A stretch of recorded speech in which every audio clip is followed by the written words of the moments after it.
retrouvons pour ce mois d'octobre. L'automne est là, et donc nous repartons pour une découverte à l'aveugle. Au micro, Thierry. Bonjour Christelle. Fan de parfums, même créateur de parfums. Oui, blogueur, créateur de parfums, à mes heures perdues. Et ce depuis des années et des années. Depuis quand même pas mal d'années maintenant, ouais. Bon, par contre, c'est pas mon métier, mais tant pis, c'est pas grave. J'en ai pris mon parti. Oui. L'essentiel, c'est la passion, et puis de continuer à avoir un peu le feu quand même. Et ce qui est très intéressant, c'est que tu as vraiment un regard personnel sur les parfums. Tu n'es pas influençable, tu te laisses pas influencer par les effets de mode, les courants. J'essaye. Ouais, tu traces ta route. Moi, j'essaie de rester moi-même. Donc, effectivement, ce que je te fais découvrir, c'est des choses que j'aime moi et que je trouve intéressantes de te faire découvrir parce que je les ai aimées et pourquoi je les ai aimées, d'expliquer pourquoi je les ai aimées. Donc là, nous sommes au mois d'octobre. Effectivement, comme tu le disais, l'automne est bien installé déjà. On va sentir quelque chose qui va être dans le thème. Très bien. Alors, on sent.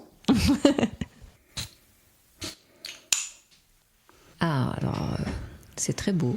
Je sens des agrumes qui piquent. Alors ça se trouve, il n'y a pas ça du tout, mais...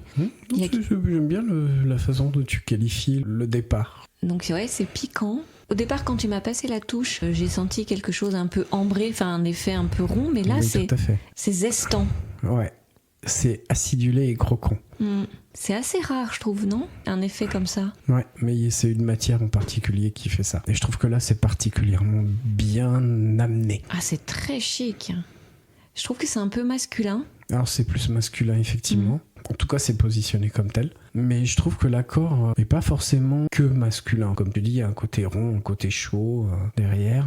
Je pourrais le porter, franchement. Il est très élégant, c'est un homme élégant, mais qui a de l'humour. Ouais, je vois ce que tu veux dire, ouais. En fait c'est le dandy moderne.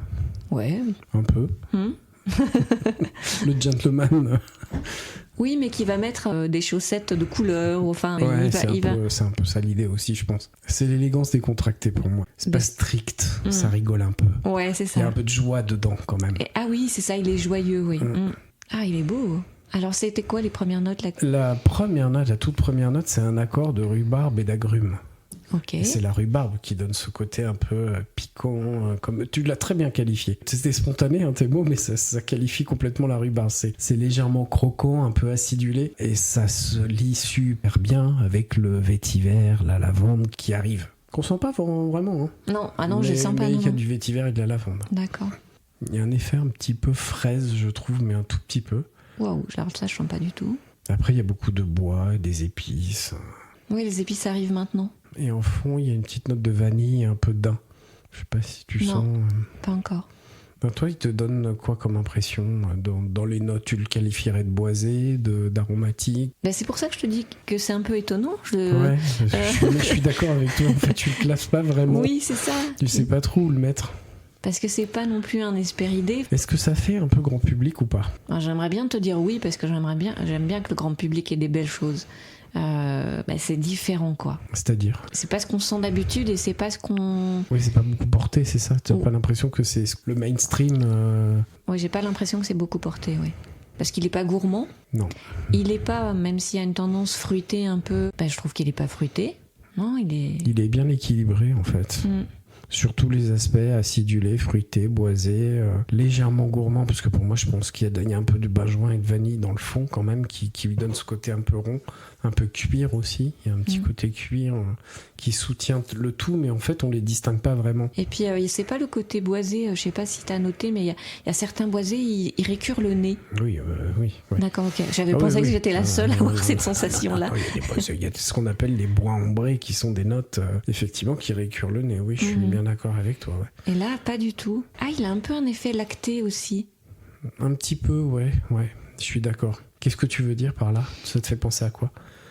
Une petite douceur discrète. Un peu pâtisserie, un peu coco. Ah, ça y est. Mais je sais pas si ça correspond exactement. Tu sais, les bonbons Harlequin. Ouais. Eh bien, il y a un effet un peu lacté, puis parfois tu tombes sur la partie un peu acide du bonbon, un peu la partie colorée.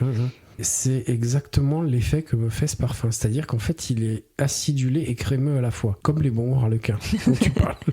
Mais il n'y a pas le côté sucre de bonbons Harlequin, quoi, mais c'est l'effet. Non, acidulé. J'ai pas dit sucré, ouais. Ah, il est vraiment très élégant. Alors, c'est la nouveauté de chez Penn Elegance, qui est sortie là, il y a un mois à peine, qui a été un vrai coup de cœur. Je l'ai commandé à l'aveugle.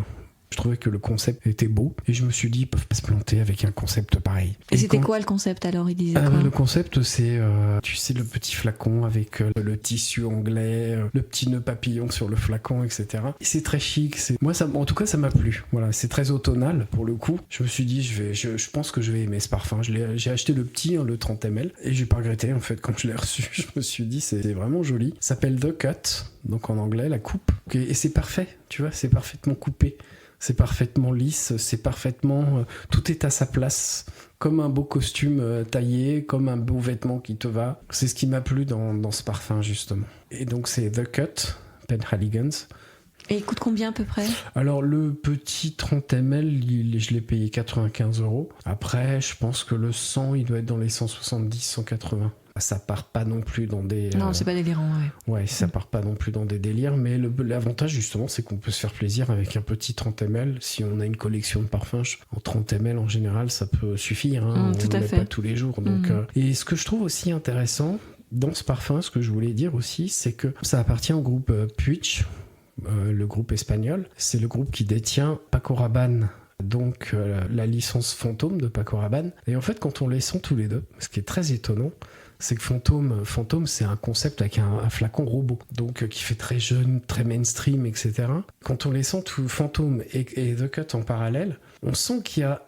En fait, ils se disent, on a peut-être mal ciblé l'accord avec Fantôme, parce que ça fonctionne pas très bien, Fantôme, dans le grand public. Ils ont retravaillé le parfum pour Penhaligon's, avec une note un peu plus chic, des notes plus épicées, plus rondes, plus qualitatives, et on arrive à ça. Parce que quand tu prends les notes, c'est quasiment la même chose, et tu les sens tous les deux, tu te dis qu'il y a vraiment une trame en commun. Mais là, on est sur quelque chose de plus qualitatif, plus rond, plus abouti que Fantôme, mais ça reste quand même dans la même famille qu'un parfum mainstream comme Fantôme. Et on retrouve aussi, parce que j'ai eu le déclic après, ce parfum me fait penser aussi à Play de Givenchy, pour homme, qui avait été lancé il y a à peu près 15 ans maintenant. On retrouve cet accord rhubarbe, vanille, vétiver, qui avait fait le succès de ces parfums-là à l'époque, mais Play, on le trouve plus. Moi, je trouvais intéressant qu'ils le remettent un peu en avant, sur une marque un peu niche et élégante. Je te montre le flacon si tu veux voir. Tu vois, c'est très chic.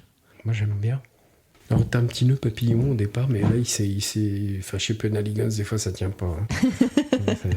Tu vois, The Cut, avec le petit ciseau, tout.